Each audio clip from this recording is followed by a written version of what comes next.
Bismillah, alhamdulillah, wassalatu wassalamu ala rasulillah wa ala alihi wa sahbihi wa mawala. Qala al-mu'allif radhiyallahu anhu arda wa anna jami'an wa alam anna an-nafsa takunu fi awal al-amri ammaratan ta'muru bisyarri wa tanha 'anil khair fa in jahadaha al-insan wa sabara ala mukhalafati hawaha sarat lawamah mutalawwinah laha wajhun ilal mutmainnah wa wajhun ilal ammarah fahiya marratan hakadha wa marratan hakadha fa in rafaqa biha wa sara biha yaguduha bi azimatir raghbah fi ma indallah sarat mutmainnatan ta'muru bil khair wa tastalidhuhu wa ta'nisu bihi wa tanha 'anil syarri wa tanfiru anhu wa tafirru minhu wa sahibun nafsil mutmainnah ya'dhumu tu'ajjubuhu minan nasi fi iradihim 'anit ta'ati ma'a ma fiha minar rawhi wal unsi wal ladha wa fi iqbalihim 'alal ma'asi wasyahawati ma'a ma fiha minal ghammi wal wakhshati wal mararah wa yahsabu annahum yajiduna wa yadhuquna fil amrayni mithla ma yajidu wa yadhuq thumma yarji'u ila nafsi wa yadhkaru ma kana yajidu min qablu fi tanawuli syahawati minal ladat wa fi fi'li ta'ati minal mararat wa ya'lamu annahu lam yasil ila ma huwa fihi illa bimujahadatin tawilatin wa inayatin minallahi 'azimatin. Faqad alimta anna sabra 'anil ma'asi wasyahawati wa 'ala mulazamati ta'ati huwal musilu ila kulli khair wal muballighu ila kulli maqamin syarif wa halin munif wa kaifa la waqad qala subhanahu wa ta'ala ya ayyuhalladzina amanu isbiru wa sabiru wa rabitu wattaqullaha la'allakum tuflihun wa qala ta'ala wa tammat kalimatu rabbikal husna ala bani israila bima sabaru wa qala jalla sya'nu waj'alna minhum a'immatan yahduna bi amrina lamma sabaru wa kanu bi ayatina yuqinun wa fil hadits min aqalli ma utitum al-yaqin wa azimatu sabr wa man utiya hadzahu minhuma fala yubali bima fatahu min qiyamil lail wa siyamin nahar wallahu a'lamu bissawab. Wa alam, dan ketahuilah siapa engkau annan nafsa, bahwa sesungguhnya nafsu, yaitu takunu menjadi apa nafsu fi awalil amri dalam permulaan perkara, yaitu ammarah, sebagai nafsu ammarah yang ta'muru memerintahkan apa nafsu ammarah bisyar dengan keburukan, wa tanha dan juga mencegah apa nafsu ammarah anil khair dari kebaikan. Fa in jahadaha, dan jika memerangi padanya nafsu ammarah siapa al insan seseorang, wa sabara dan sabar siapa al insan ala mukhalafati hawaha atas menentang keinginannya nafsu amarah, maka sorot menjadi apa nafsu amarah, yaitu lawamah, nafsu lawamah yang mutalawwinah, yang labil, laha untuknya nafsu, yaitu laha untuknya nafsu lawamah bermula wajhun bentuk kecondongan ilal mutmainnah kepada nafsu mutmainnah, wa wajhun dan juga bentuk kecondongan ilal ammarah kepada nafsu ammarah. Fahiyya, dan bermula ia nafsu lawamah marratan sesekali, yaitu hakadha berbentuk seperti ini seperti nafsul mutmainnah, wa marratan dan sesekali yaitu hakadha berbentuk seperti ini, yakni seperti nafsu ammarah. Fa'in, dan jika rafaqa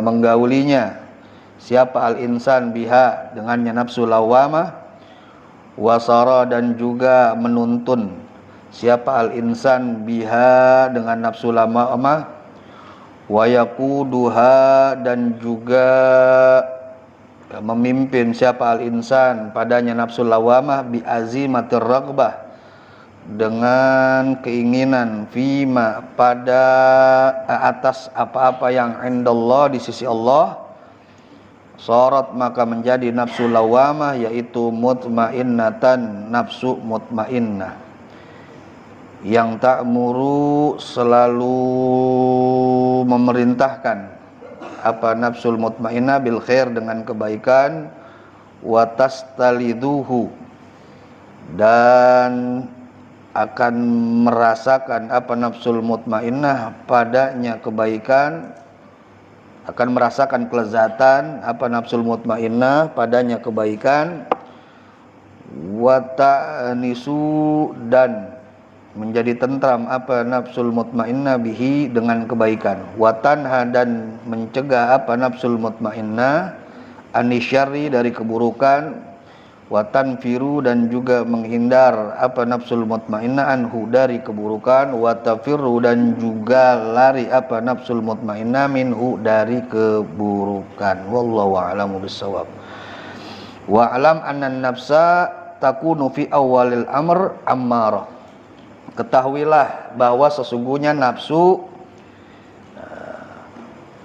pada dasarnya berbentuk sebagai nafsu amarah. Apa itu nafsu amarah?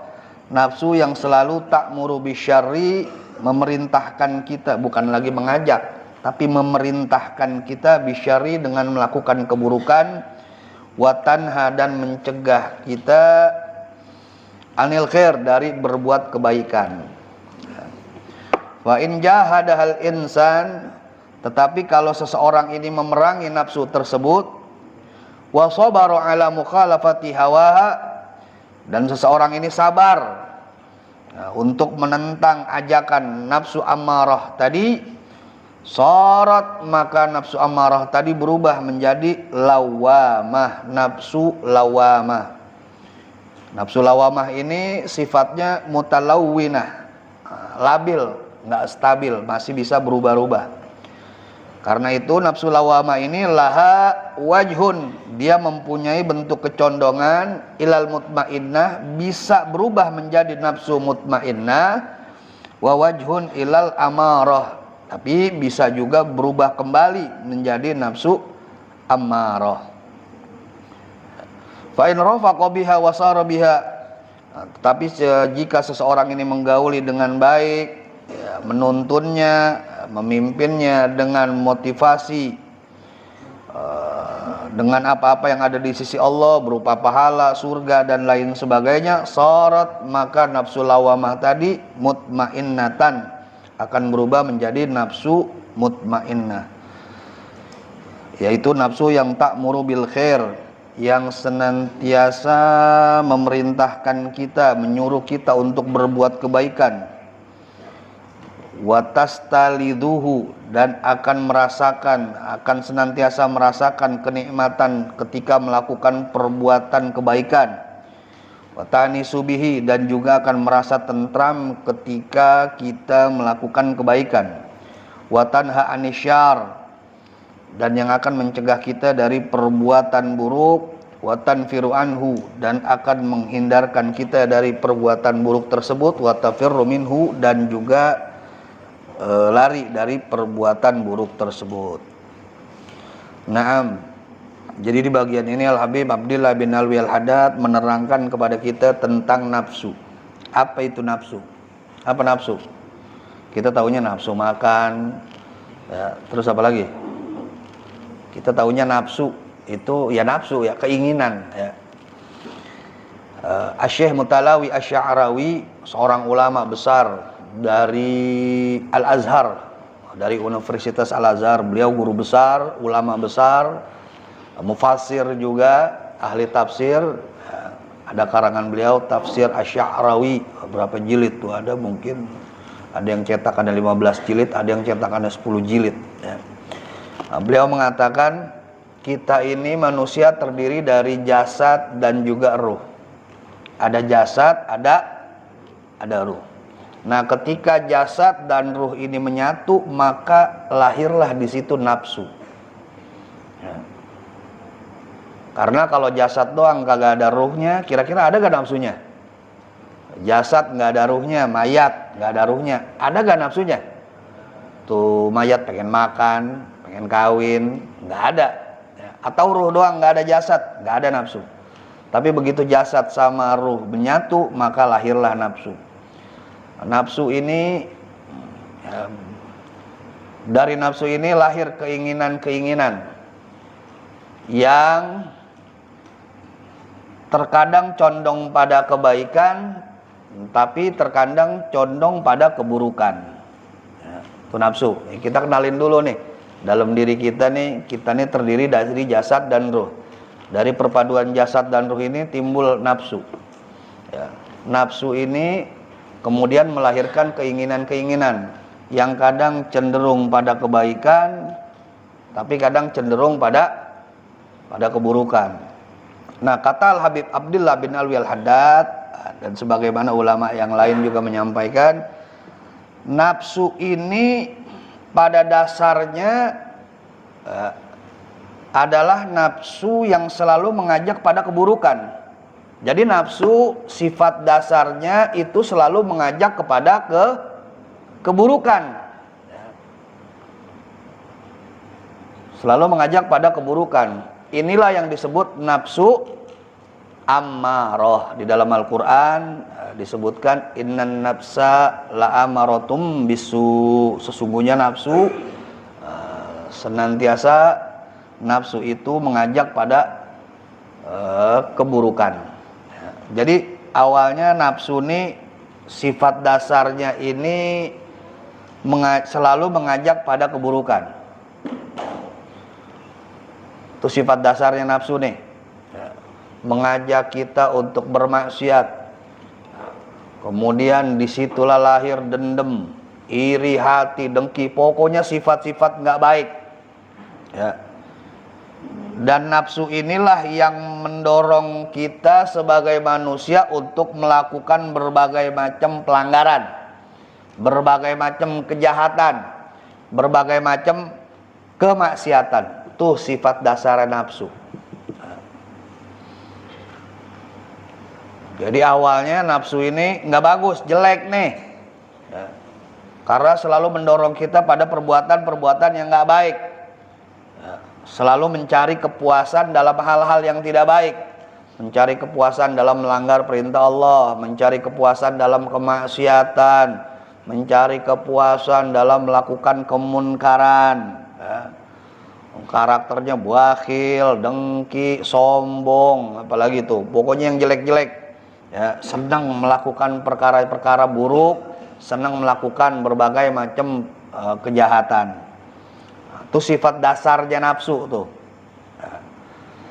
Nah, kemudian ada nafsu yang kedua, yaitu nafsu lawamah.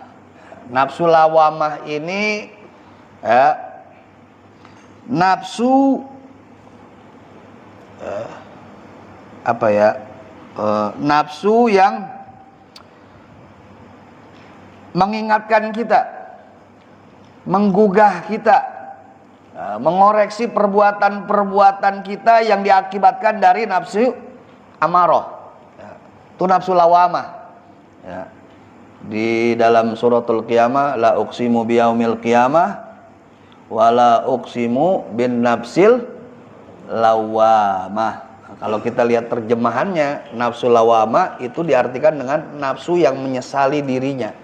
Jadi nafsu lawamah ini nafsu yang udah mulai punya kesadaran bahwa yang dilakukan oleh nafsu amarah ini nggak bagus, nggak baik. Tapi dia baru sadar doang nih. Dia baru sadar. Oh, ini nggak bagus, ini nggak baik. Masih labil. Kalau dia kagak eling, cuman tahu doang bahwa ini perbuatan nggak bagus, dia nyesel doang, Tapi dia ngulangin, nafsu lawamah tadi berubah lagi jadi nafsu amarah. Ya.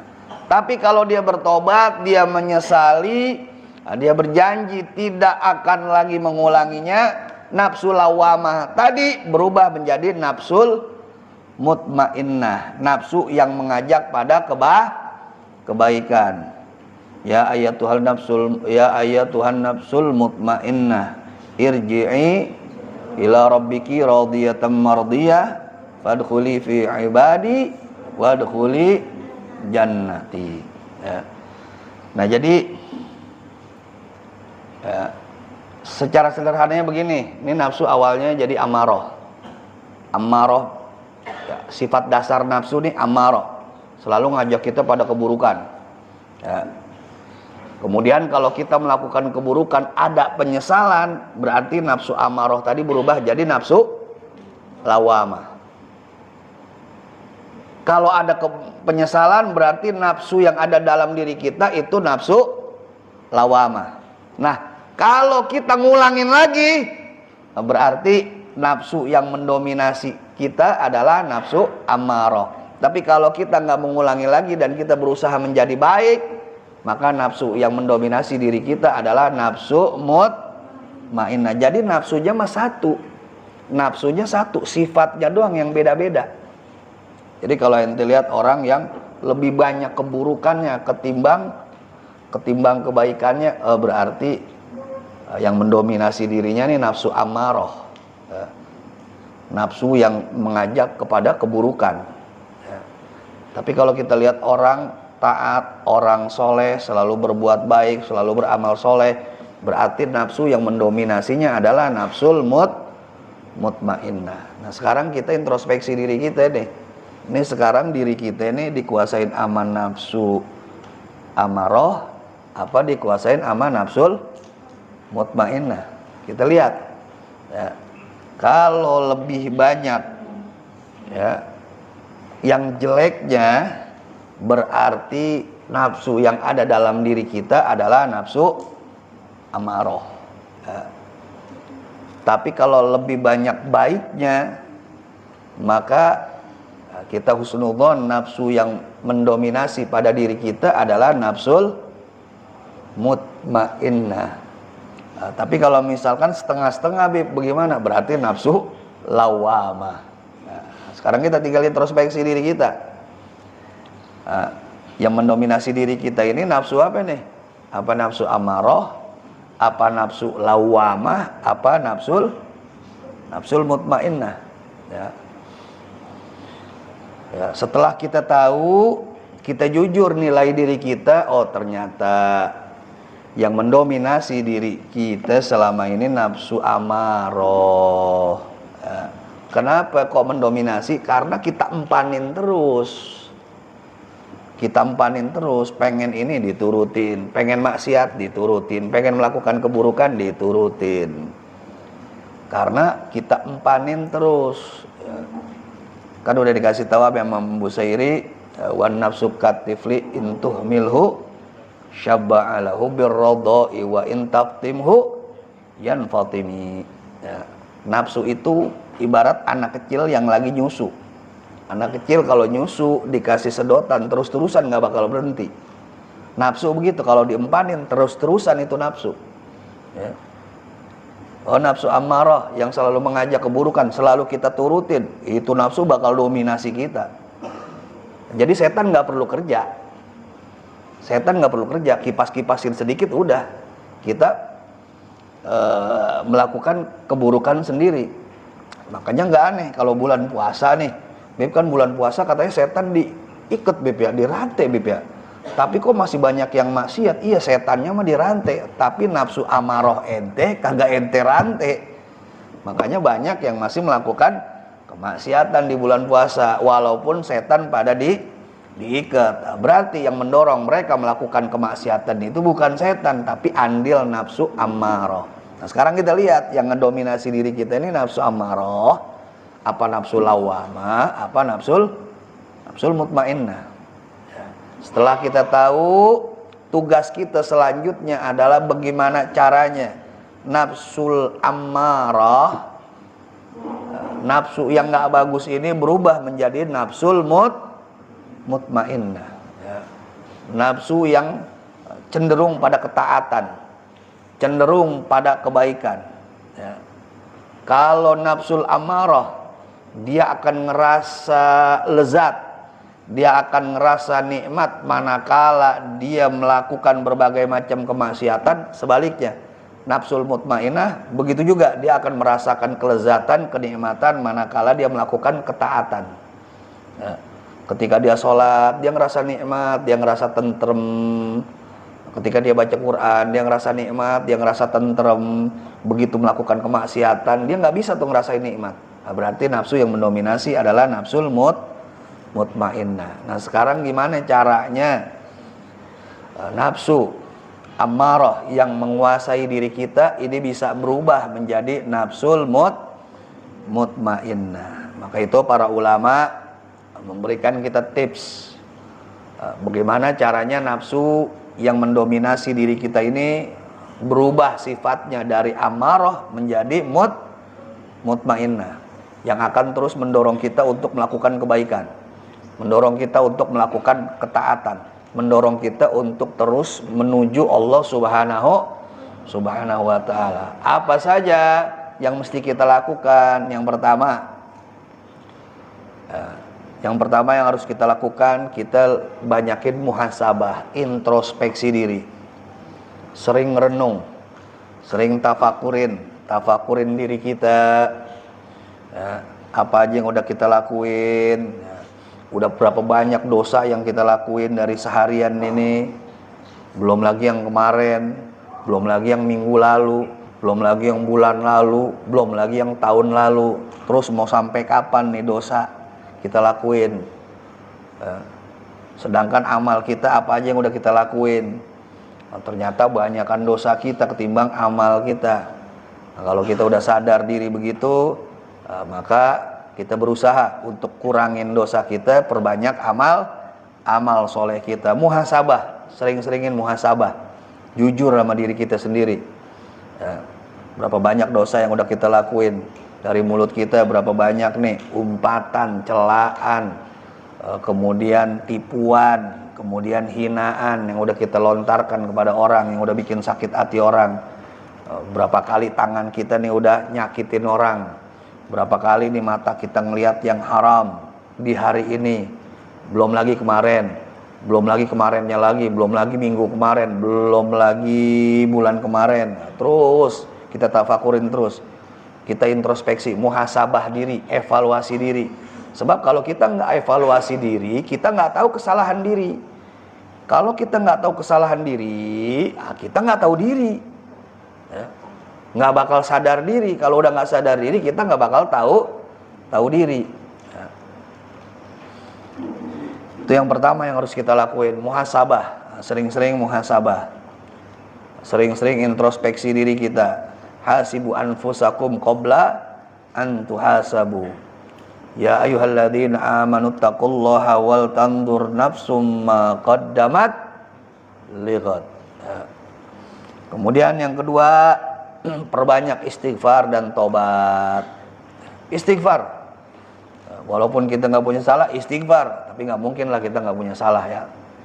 Nabi ini yang maksum, yang lepas dari salah dan dosa, tidak kurang sehari 70 kali istighfar. Dan di sebagian riwayat sehari 100 istighfar, ya. Nabi nih yang gak ada salahnya, yang gak ada dosanya, ya. Andai kata dulu ada kesalahan, ini mah andai kata dihapusin.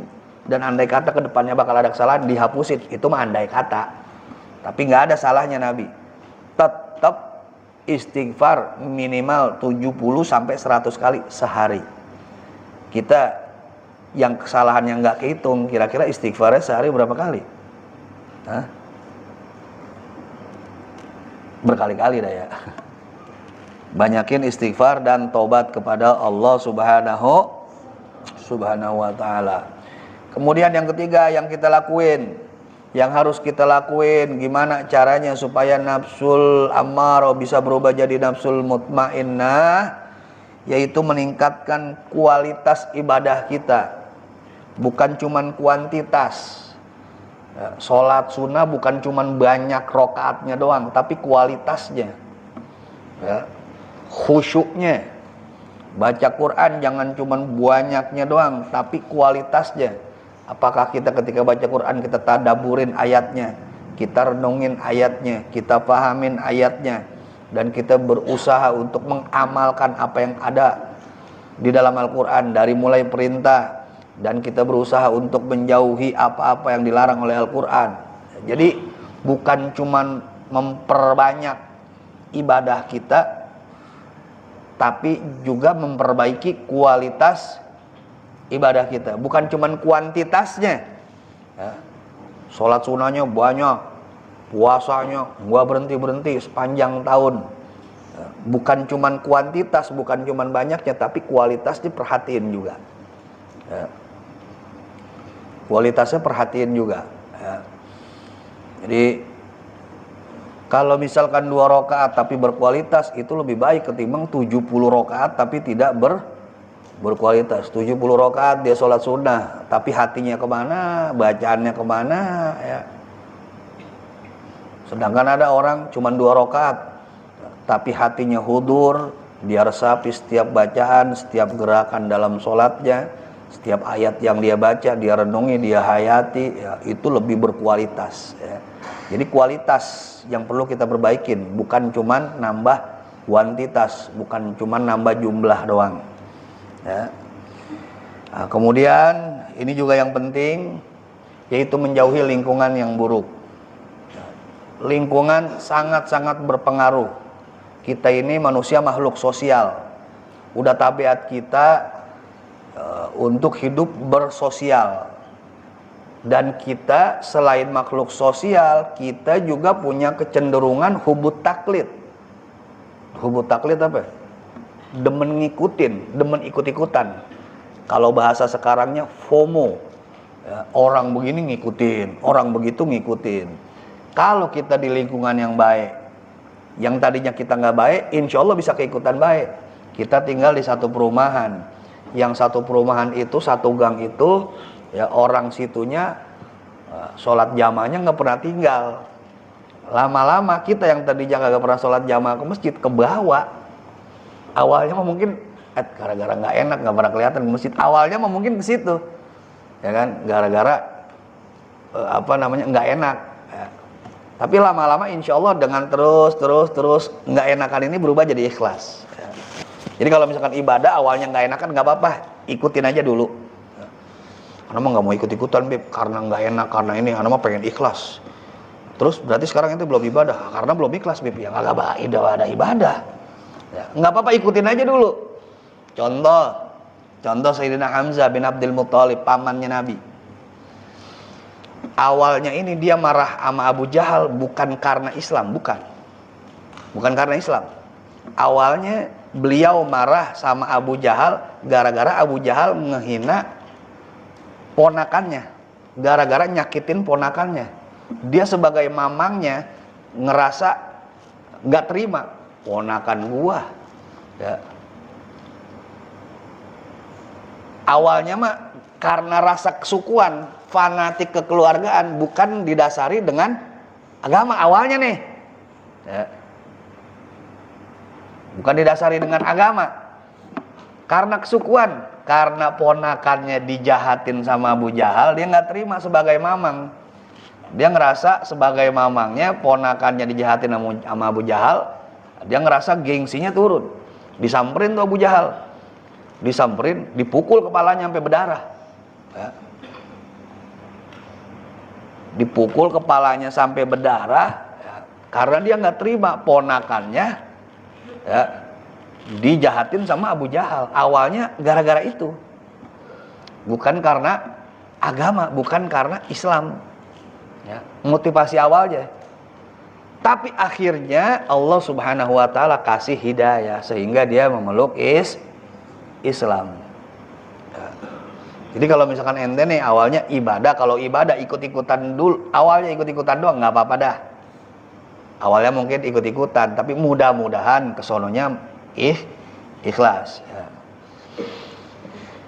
Anak ngaji, pengen ngaji, boleh Bib ikut-ikutan nggak apa-apa, ikut-ikutan aja dulu. Insya Allah lama-lama gara-gara ikutan tadi Allah buka hati ente, akhirnya benar-benar ente ikhlas. Datang ujung-ujungnya bukan karena ikut-ikutan, tapi karena keikhlasan, karena Allah Subhanahu wa ta'ala. Ya. Jadi lingkungan ini penting. Lingkungan yang baik insya Allah bakal berpengaruh, membawa kebaikan buat kita. Tapi begitu juga lingkungan buruk, ya, ini juga sedikit banyak bakal mempengaruhi kita.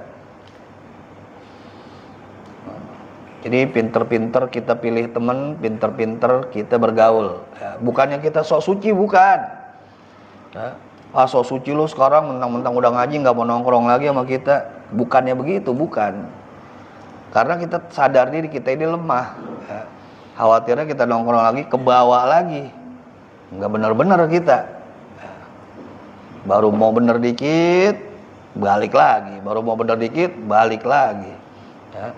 Jadi kalau dikatain sok suci, biarin dah sok suci, daripada lu sok maksiat, udah gituin aja, ya.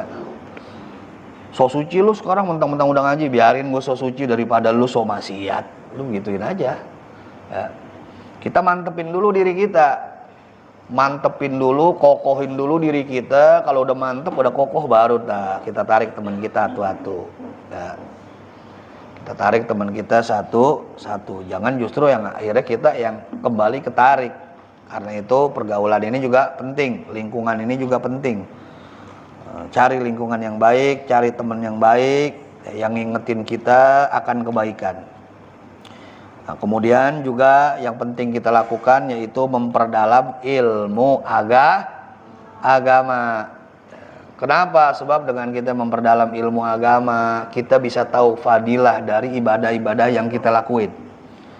Dari kita tahu fadilah ibadah-ibadah yang kita lakukan, akhirnya kita bisa lebih semangat untuk ibadah. Selama ini kita mungkin tahu sholat itu cuman sholat itu wajib itu perintah Allah, kita mesti kerjain. Kalau kita nggak kerjain kita dapat dosa. Kalau dapat dosa ntar kita masuk neraka. Udah sebatas itu doang. Tapi kalau kita makin tahu tentang sholat, oh ternyata sholat ini bakal memberikan ketenangan. Oh ternyata sholat ini bakal buka pintu rezeki. Oh ternyata sholat ini bakal begini. Oh ternyata sholat ini bakal begini. Oh ternyata sholat ini, makin banyak kita tahu. Insya Allah itu juga makin bikin kita semangat, ya. Jadi penting juga memperdalam ilmu agama. Karena itu luangin waktu kita, ya. Nggak bisa setiap hari, ya seminggu sekali hadir di majelis ilmu, duduk di majelis ilmu yang di situ bisa bikin kita istiqomah ibadah, yang bikin kita makin semangat ibadah, ya. Itu seminggu sekali udah paling maksimal banget dah. Lewat dari seminggu sekali, udah nggak tahu dah, ya. Malah ada ulama yang mengatakan, ya, kalau 3 hari kita nggak kena asupan ilmu, hati kita bisa mati 3 hari. Ya. Hati ini ibarat fisik kita kalau nggak dikasih makan 3 hari bisa lemah. Mungkin bisa lewat. Begitu juga hati kita, kalau nggak dikasih asupan ilmu, ya, 3 hari aja hati kita bisa mati, ya. Bagaimana kalau lebih dari 3 hari? Bagaimana kalau berminggu-minggu, berbulan-bulan? Bagaimana kalau ngajinya pas pembukaan sama penutupan doang? Ini makanya ana bilang seminggu tuh udah ini banget, udah seminggu sekali itu tuh udah apa ya? Udah minimal banget, udah minimal seminggu sekali, ya. Udah minimal banget. Jangan sampai lewat dari seminggu sekali, ya. Karena seminggu sekali itu udah minimal banget itu. Ya. Harusnya mah bisanya kita tiap hari. Cuman mungkin karena ada kesibukan juga, ada kewajiban juga yang nggak bisa kita tinggalin, ya paling kagak 3 hari sekali. 3 hari sekali nggak bisa, paling kagak udah minimal banget, udah nggak ada lagi dah tuh tawar menawar, seminggu sekali, sepekan sekali, ya, luangin waktu tuh, ya, duduk di majelis ilmu. Silakan ente majelis mana-mana yang mau ente datengin, banyak majelis yang mau ente datengin, silakan. Tapi ada saran, hati ente mantepin dulu di satu majelis. Bukan ngajakin ente kudu di sini, enggak. Silakan ente mantepin di satu majelis. Ya, ente istiqomahin dulu tuh di satu majelis, jangan ente tinggalin. Minimal seminggu sekali. Abis itu ente mau datang ke majelis-majelis lain, silakan. Ya. Bukannya nggak boleh ente datang ke sono sini, boleh, takutnya mah itu hawa nafsu lagi. Ujung-ujungnya ke sono sini akhirnya kagak ada yang istiqomah. Istiqomahin satu, mantepin satu. Ya. Itu yang kita istiqomahin ibarat nasi tuh yang kita kagak boleh tinggalin. Yang lainnya ibarat makanan pelengkap. Nah, silakan datang ke sono sini, ya wah ada event tablik akbar di sono, hadir. Ada Habib ini, ada Kiai ini lagi tablik akbar di sono, hadir, silakan. Tapi mantepin di satu majlis. Istiqomahin dulu di satu majlis. Kalau udah istiqomah, insya Allah kita bisa lebih mantep. Ya. Naam. Ya. Dan kemudian yang juga mesti kita lakukan yaitu mengendalikan hawa nafsu kita. Gimana caranya, Beb? Cara simpelnya jangan selalu nurutin kepengen kita untuk perkara-perkara yang mubah. Perkara yang haram udah jelas, sudah jangan kita turutin. Tapi untuk perkara yang mubah, kalau bisa jangan selalu kita turutin. Ya, untuk tahap awal sesekali bolehlah. Ya, untuk tahap awal. Tapi untuk selanjutnya jangan selalu mengikuti hawa nafsu kita untuk hal-hal yang mubah. Misalkan apa sih? Misalkan nih, ya, ini handphone kita masih baru. Ya, keluar handphone keluaran terbaru. Handphone kita masih baru, memorinya masih kosongnya banyak. Ya kan, masih bagus dah, masih bisa kepake 2 tahun 3 tahun lagi. Tapi karena hawa nafsu kita pengen ganti yang baru. Nah, itu hawa nafsu tuh. Boleh, Bib, sebetulnya mah boleh, nggak dilarang, mubah. Ya. Tapi andai kata pakai yang lama emang kenapa? Ya nggak apa-apa sih. Cuman gini yang baru nih, bagus ini, resep modelnya. Nah, itu hawa nafsu tuh. Nah, coba sesekali jangan kita turutin. Ya. Sesekali jangan kita ikutin. Ya. Untuk perkara-perkara yang mubah. Nanti makin banyak tuh perkara yang mubah yang nggak kita ikutin. Kalau udah makin banyak, nah udah enak dah, berarti kita sedikit banyak udah bisa ngendaliin hawa nafsu kita. Kalau untuk perkara yang mubah aja bisa kita kendaliin, insya Allah untuk perkara yang haram bisa lebih kita kendaliin. Nah, karena nafsu ini nggak bakal bisa dihilangin. Nafsu kita nggak bakal bisa kita hilangin. Nafsu yang ada dalam diri kita nggak bakal bisa hilang. Berubah bisa, hilang nggak bisa. Berubah dari amarah ke mutmainah bisa, tapi hilang nggak bisa. Ya. Berubah dari lawamah kembali lagi ke amarah bisa. Ya. Nggak bisa kita hilangin. Tapi bisa kita kendaliin. Gimana caranya nafsul amarah yang ada dalam diri kita berubah menjadi nafsul mutmainnah. Kemudian yang selanjutnya sabar ngadepin nafsu. Ngadepin nafsu sama kita kayak lagi kayak kita lagi ngerawat bayi. Mesti sabar. Malam-malam bangun. Kan kalau kita punya bayi begitu ya. Apalagi baru-baru sebulan 2 bulan, malam-malam bangun. Ya. Bangun, ya. Lagi enak-enak tidur, bangun, gendongin. Wah. Mesti sungguh-sungguh kita. Ya. Kan nggak mungkin kan tuh bayi lagi nangis kita bekep, ya kan? Kita bekep, berisik lu, ganggu gua tidur, nggak tahu apa gua capek seharian nyari duit, ya kan? Ntar mati tuh anak, biarin besok bikin lagi, ya kan? Mesti sabar, begitu ngadepin nafsu. Ya. Nggak bisa kita bunuh tuh, kita bunuh nafsu sama bunuh diri kita sendiri. Ya. Mesti sabar. Ya. Nah, kadang-kadang kita udah pakai rapi, dikencingin sama dia, najis lah baju kita, ya kan? Ih, lo kita gaplokin gitu, kurang aja lo, baru dia ganti, lo kencingin, digamparin gitu bayinya, ya modar yang ada, ya. Mesti sabar, ya. Makanya Habib Abdullah bin Alwi Al-Haddad menaruh pembahasan nafsu ini, ya, diawali dengan membahas tentang kesabaran. Ya. Kan sebelumnya ngebahas tentang sabar, ya. Habis itu baru di fasal ini dilanjutkan dengan membahas nafsu. Karena melawan nafsu ini harus sabar, harus sungguh-sungguh memerangi nafsu, dan juga harus sabar. Dan yang selanjutnya yaitu kita istiqomah berdoa, mohon pertolongan Allah.